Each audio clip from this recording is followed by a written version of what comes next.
Hi, Brother Edgar. Hi. Ano yung binibilang mo? Income ko po ito ngayon, isang linggo sa Incor. Every week ka bang nag-encash? Yes po. Ay, grabe. 1, 2, 3, 4, 5, 6, 7, 8, 9, 10, 11, 12, 13, 14, 15, 16, 19, 20, 21, 22, 23, 24. Ay, salamat Wow. sa Lord, naka-24 tayo. Ang galing. Ayan. Salamat sa Incor. Kung totoo talaga yung sinabi nyo na we improve lives. At isa na ako doon na binabago ang buhay. Salamat sa Panginoon. God bless. Kung gusto mo matutunan na magkaroon ng extra income na ganito, subukan niyo po dito sa Incor Company. At magtulungan po tayo. Yung dati mo bang trabaho, ganyan din yung kinikita mo weekly?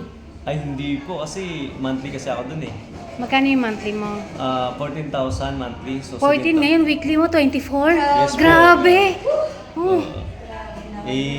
Ito po sinipagan Sobrang ko lang blessing. kasi masipag naman ako sa company ko. Tapos sabi ko, dito naghanap ako ng new extra income at dito ko nakita yun. Bakit sa company mo, kung sisipagan mo, hindi ka ba kikita ng ganyan? Hindi po kasi fix lang kasi yan eh. Ah, okay. Oo, kasi- So maganda pala talaga ang Encore. Opo, laking tulong po sa akin to. Kaya salamat na nakilala ko yung nagpakilala sa akin dito dahil napakagandang company at napaka-generous. Kaya, Anong mapapayo mo sa mga empleyadong kagaya mo? sa mga masisipag din na empleyado, mag-isip po tayo ng extra income. Kung nahihirapan tayo ng pambayad sa upa ng bahay, tubig, kuryente, ganyan. So mayroon pong opportunity na inaalok sa Incor para sa atin no, na masisipag. Para lang to sa mga sisipag. Baka naman hindi nila kaya yan.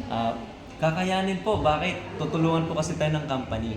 So yun ang kagandahan nun, sinusupport ka ng company at napakaganda kasi kahit kung anong pangangailangan mo, sila yung nagbibigay. Madali lang ba yan matutunan? Madali lang po. Ako dati, hindi naman ako ganito kahusay pero yun nga, na train. May bayad yung training. Na libre po ito. Oh, Hindi grabe. kagandahan kay Incor. Lahat ng training dito, libre mong makukuha. Sige, join na ako Oo. sa'yo. Sige, salamat ha.